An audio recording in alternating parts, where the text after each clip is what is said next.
This is the story of John Wayne Gacy, a man who wore clown makeup by day and hid monstrous secrets by night.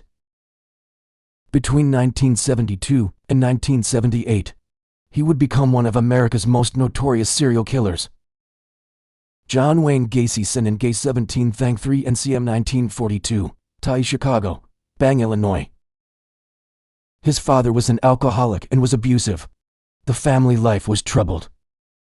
Gacy dropped out of high school and took odd jobs, including working briefly at a funeral home.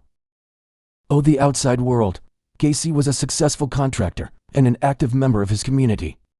He even performed as a clown, under the name Pogo the Clown, at children's parties and charity events. This public persona made it harder for people to suspect his darker side. Gacy's murders began around 1972. He lured victims via promises of work, money, or simple kindness. He used strategies. Sometimes he pretended to be a policeman or carried a badge to gain trust.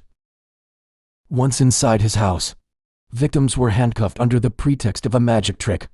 Then the horror would begin. He would rape, torture, and ultimately kill them, often by strangulation or asphyxiation. Most bodies were buried under his house in a crawl space. Some were disposed into the nearby Des Plaines River. For years, Gacy avoided suspicion. Many disappearances were dismissed as runaway youths. His respectable public image, social engagement, and community ties shielded him. He was arrested earlier for sexual assault in Iowa, 1968. Served only 18 months of a 10-year sentence. After release, he returned to Illinois, married again, and continued luring victims. The turning point came with the disappearance of Robert Piest in December 1978. His parents reported him missing, and police traced links to Gacy. He was on radar. On December 21, 1978, police arrested Gacy.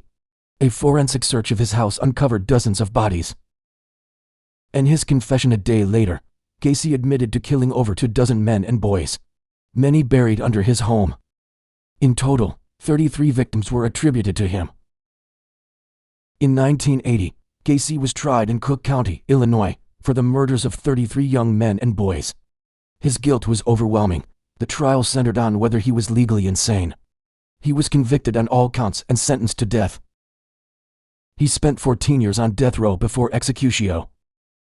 On May 10, 1994, John Wayne Gacy was executed by lethal injection. His infamous last words, "Kiss my ass." Even in death, he showed no remorse publicly.